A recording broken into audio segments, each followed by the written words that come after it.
Welcome back नाज़रीन गज़ाल सैफ़ी साहिब असां ॻाल्हि ॿोल जो सिलसिलो जारी आहे। तहरीक इंसाफ़ जी सीनियर रहनुमा असां सां गॾु मौजूदु आहिनि। मौजूदा सियासी सूरत हाल ते बि थोरी ॻाल्हि ॿोल कईसीं, निगरान सेक्टर इस्तीफ़नि वारे मामले ते बि ॻाल्हि ॿोल कईसीं। हाणे जीअं गज़ाल साहिबा ब्रेक खां पहिरीं महांगाई जे हवाले सां ज़िक्र कयो तो गज़ाल साहब इन हवाले से भी गाल करना। गज़ाल साहब, आपने महंगाई का जिक्र किया, यकीनी तौर पे आपकी बात से मैंने इत्तेफाक करते हैं, महंगाई तो इन्होंने कर दी, आवाम परेशान है, लेकिन कहते हैं ना एक अच्छा सवाल, बुरा सवाल, मासूमाना सवाल। मेरा एक गरीबों वाला सवाल है आपसे। सवाल ये है कि चले लेट्स सी आप लोग हुकूमत में आ जाते हैं, आप वो 4 अरब डॉलर को बढ़ाएंगे कैसे, IMF से लेंगे, प्लान क्या है? आवाम ये थोड़ा सुनना चाहती है। देखिए, अभी फ़िलहाल तो जिस तरह से इन्होंने डुबोया है इकॉनमी को और जिस तरह से इन्होंने इंटरनेशनल मीटिंग्स की हैं, पाकिस्तान का ही इनका एक बैठा हुआ है वहाँ लंदन में, पूरी कैबिनेट गई लंदन, वहाँ अपनी वेकेशंस भी करके आई, सब उन्होंने पाकिस्तान का पैसा जिस तरह इन हालात में जहाँ ये कहते हैं कि जी बिल्कुल ही डूबी हुई हमें इकॉनमी, तो उन हालात के अंदर आप चले गए और पैसे लुटाने के लिए 2200 के करीब गाड़ियाँ अपने लग्जरी कार्स मंगा ली हैं अपने लोगों को देने के लिए। वो उसके बारे में खामोशी है, वो बातें क्यों नहीं इस्तेमाल की जाती। अब गरीबों को समझने की ज़रूरत है कि तुम्हारी रोटी महंगी क्यों की, प्लेन सुनना चाहती है, महंगी क्यों की गई, पहले ये समझने की ज़रूरत है और फिर वो किस तरह से उसको कोशिश की जाएगी कि उसको कम किया जाए। वो इसलिए कि जो इंटरनेशनल कम्युनिटी है वो इस वक्त पाकिस्तान के इन हालात से बहुत ज़्यादा मुतमईन नहीं है और जो पाकिस्तानी जो ओवरसीज़ पाकिस्तानीज़ हैं जो कि इन्वेस्ट कर सकते हैं, वो भी इनके दौरे हुकूमत में पैसे इन्वेस्ट नहीं करना चाह रहे, क्योंकि उनको ये पता है कि ये लोग पाकिस्तान से सिंसियर नहीं हैं। और न सिर्फ ये कि पहले भी बहुत सारे ज़लज़ला आया था, उसके पैसे, ज़लज़ला आया उसके पैसे कहाँ गए, अभी सैलाब आया वो लोगों तक क्यों नहीं पहुंच रहे हैं चीज़ें। तो लोग जो हैं वो मतलब आपको उम्मीद है कि आपकी हुकूमत आए तो फिर पैसे 60% सिंध की आबादी इस वक्त सैलाब के पानी के नीचे दबी हुई है। नहीं, आपको उम्मीद है ना कि आप लोग आए हुकूमत में तो बाहर से पैसा आएगा, लोग भेजेंगे, एतमाद बहाल होगा, आप ये कहना चाहते हैं? एतमाद बहाल होगा। और देखिए, एक शख्स जो कि आपका लीडर है इमरान खान, हुकूमत में आने के बाद सिर्फ ये आपका टारगेट है कि उम्मीद है? नहीं, ना कोई सिर्फ स्ट्रेटेजी नहीं है कि इंटरनेशनल पाकिस्तानी जो ओवरसीज हैं वो, बल्कि जब एक स्टेबिलिटी आती है, जब इलेक्शन बहुत ज़रूरी है और इलेक्शन होने के बाद जब एक हुकूमत आती है जिस पे लोगों का जो है वो एतमाद होता है, तो जब एतमाद वाली एक हुकूमत आती है तो उसके बाद इंटरनेशनली भी आपकी ऊपर एतमाद 2018 में अवाम का एतमाद था ना आप पे? बिल्कुल था एतमाद। तो फिर एतमाद वाली हुकूमत थी, 4 साल में उन्होंने क्या किया? 4 साल, अब आप पहले आप 3 साल करते रहे, 5 साल भी कर लें आप, 3.5 साल ना, तो 4 साल ना करें, 6 महीने आपकी निकलते हैं तो बहुत बड़ा टाइम फ्रेम आपका लॉस होता है। उसमें 3.5 कहिए आप, 3.5 में क्या हुआ? 3.5 साल के अंदर क्या नहीं हुआ? लोगों को कोविड के 2 साल के अंदर उनके घरों में राशन पहुंचाया गया, ठीक है। किसी को भी भूखा मारने की हर तरह से कोशिश की गई कि कोई भी गरीब आवाम जो है वो सड़कों पे भूखे ना मारे जाएं, ठीक है। फलाही पाकिस्तान बना। हेल्थ कार्ड जो सबसे इम्पोर्टेंट चीज़ है जो कभी भी नहीं इंट्रोड्यूस हुई, वो इंट्रोड्यूस की इमरान खान ने।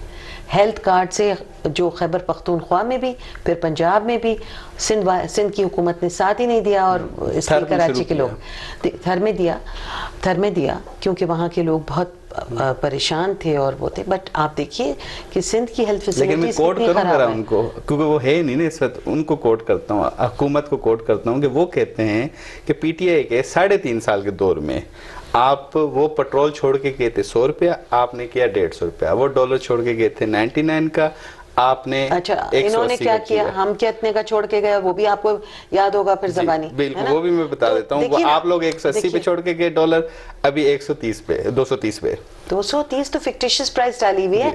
जब आप एक्सचेंज पे लाते हैं इंटरनेशनल मार्केट से तो 340 रुपए का है। मतलब 340 से आप दोनों पार्टियों ने ना आप ब्लॉक नहीं लगा सकते, क्योंकि जब इसीलिए ट्रेडर्स और बिजनेसमैन जो है वो सफर कर रहे हैं कि इन्होंने एक फिक्टिशियस प्राइस यहाँ पे डाल दी है कि बस 250 230, वो गलत प्राइस है। इंटरनेशनली प्राइस डिफरेंट है पाकिस्तान की एक्सचेंज। अवाम का क्या कसूर, अवाम को तो नहीं पता। अब आप ये बातें करते हैं फिर आप कहते हैं अवाम का क्या कसूर। एक तरफ आप उनकी बात कर रहे हैं, हुकूमती लेवल की बात करते हैं, फिर आप नीचे चले जाते हैं। मैं तो कह रही हूँ अवाम का क्या कसूर, तो भाई इसमें हमारा क्या आप लोगों ने भी प्राइसेस बढ़ाई, इन्होंने भी बढ़ाई। नहीं, इतनी नहीं बढ़ाई भाई हमारी तो मैं वही तो कह रही हूँ, 2 रुपए की रोटी बढ़ाने पर। देखिए अगर आप मेरे ऊपर अदालत लगा के बैठे हैं तो मुझे 2-3 और मुशीर भी चाहिए साइड में, आपके साथ भी 2 लोग बैठे हैं। आप जानते बूझते अगर मुझे ये सवालात ऐसे पूछेंगे कि जिसमें देखिए अवाम की नुमाइंदा है, मैं अवाम की नुमाइंदा हूँ, बतौर अवाम की आवाज आपके सवाल आप अवाम की आवाज नहीं बन रहे, आप हुकूमत की आवाज बन रहे हैं। आपके सवाल नहीं, वो बिल्कुल मौजूद हैं यहाँ बराबर, आगे पीछे सब जगह कोट कर रहा हूँ। नहीं, बिल्कुल आप उनको बिल्कुल कोट ना करें। लोग रोज अखबार भी पढ़ रहे हैं, लोग खबरों पे नजर भी रख रहे हैं, लोग जानते हैं कि उनको किस तरह से पीसा जा रहा है, लोग जानते हैं नई हुकूमत किस लिए आई है, लोग जानते हैं कि इम्पोर्टेड हुकूमत उनको नामंजूर है। कंफ्यूजन दूर करें अवाम का, क्योंकि ये लोग कहते हैं अवाम को बिल्कुल कंफ्यूजन नहीं है। ये क्यों कह रहे हैं? वो कहते हैं श्रीलंका बना रहे हैं। आप लोग कंफ्यूजन, खुदा के वास्ते आपका भी एक रोल है एज अ मीडिया, आपकी एक जिम्मेदारी है, आपका एक असलूब होना चाहिए कि जिसमें आप सच और सच्चाई का साथ दें और आप उनको सही तस्वीर दिखाएं, सही आईना दिखाएं, इस हुकूमत को आईना दिखाएं और उनको बताएं कि ये झूठ बोल देने से कि जी गलियों में निकालूंगा और पता नहीं माइक मारने, इसको तो आदत है पुरानी शहबाज शरीफ को इस तरह की हरकतें करने की, तो फिर अभी भी वो यही बातें कर रहे हैं।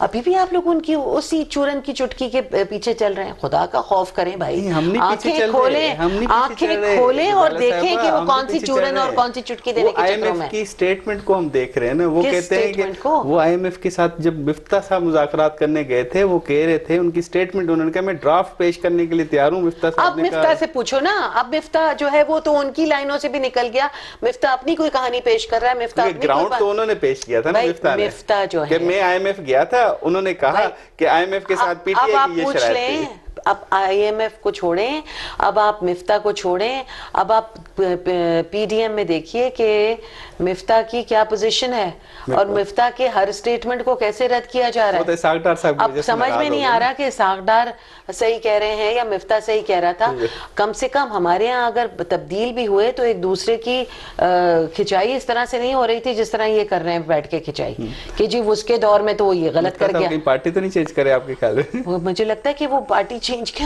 लग रहा है मुल्क बदर या तो किसी को करेंगे या हो जाएंगे। अच्छा गजाली साहब, आखिरी हिस्से में थोड़ा सा कराची की पॉलिटिक्स पे थोड़ी सी बात करूंगा। जो बल्दियाती इलेक्शन हुआ, PTI ने भी 42 मेरे ख्याल सीटें हासिल की, जमात इस्लामी ने 85 और 91 मेरे ख्याल PP ने। अब PTI का इत्तेहाद PP से तो नहीं होगा, जमात इस्लामी के साथ अगर इत्तेहाद हो जाता है तो आप कबूल करेंगे कि सराज साहब तो आप लोगों को भी बुरा भला कहते रहे? देखिए, कराची इस कदर बेचारा तड़पा है और इमरान खान साहब हमेशा बिलीव करते रहे कि वो पैसे जो हैं तरक्याती मंसूबों के वो MNAs को नहीं देने चाहिए। MNAs का काम है पार्लियामेंट में बैठ के पॉलिसी बनाना, ना कि ये कि पैसे लेके और सड़कें बनाना। वो हमेशा इस बात के ख़िलाफ़ थे, मगर मजबूरन क्योंकि लोकल बॉडीज़ अवेलेबल नहीं थी इसलिए देने पड़े। और मेरे ख़्याल में लोकल बॉडीज़ के इलेक्शंस जो हैं ये एक बड़ी डिफरेंट किस्म की डायनामिक्स थे हमारे यहाँ के इलेक्शंस के, कि रोज़ इन्होंने 3-4 दफ़ा तारीखें चेंज की और फिर आखिरी 2 दिन पहले भी इन्होंने कहा इलेक्शन नहीं होंगे। यानी कि हम लोग जो सड़कों पे जा रहे थे, हत्ता कि जो कैंडिडेट्स तक थे उन्हें भी एक दिन पहले दोबारा पता चला कि नहीं जी हो गए दोबारा बहाल के, अब इलेक्शन होंगे, तो जिसकी वजह से टर्नआउट बहुत कम हुआ और टर्नआउट कम होने की वजह से वोट कम डले और वोट कम डले उसके बावजूद भी हर जगह पीपल्स पार्टी ने धांधली की और खुलेआम धांधली की और उस धांधली के नतीजे में ये जितनी सीट्स ले सकते थे वो इन्होंने दिखाने की कोशिश की। मेरे सवाल देखिए, इत्तेहाद मुमकिन है मगर पीपल्स पार्टी के साथ नहीं जी।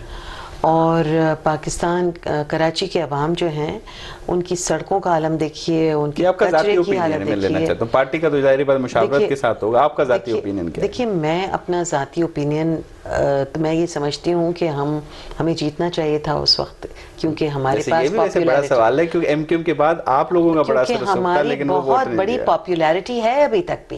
ये झूठ तो नहीं ये है, पॉपुलैरिटी कम नहीं हुई? नहीं, पॉपुलैरिटी कम करने की कोशिश की गई है। असल में तो हम पॉपुलर हैं। जब जनरल इलेक्शन होंगे तो आप देखेंगे, जब आप जिसकी पॉपुलैरिटी नहीं थी कराची में। देखिए, बहुत सारे लोगों ने शायद ये भी सोचा हो कि हम एमक्यूएम के बाद जमात इस्लामी को लोकल बॉडीज में ट्राई करें, मगर जिस तरह से खुर्रम शेर जमान जो हमारा मेजर कैंडिडेट था, उसकी अपनी कॉन्स्टिट्यूएंसी में जिस तरह उसके नंबर गायब किए गए, वो एक सवालिया निशान है।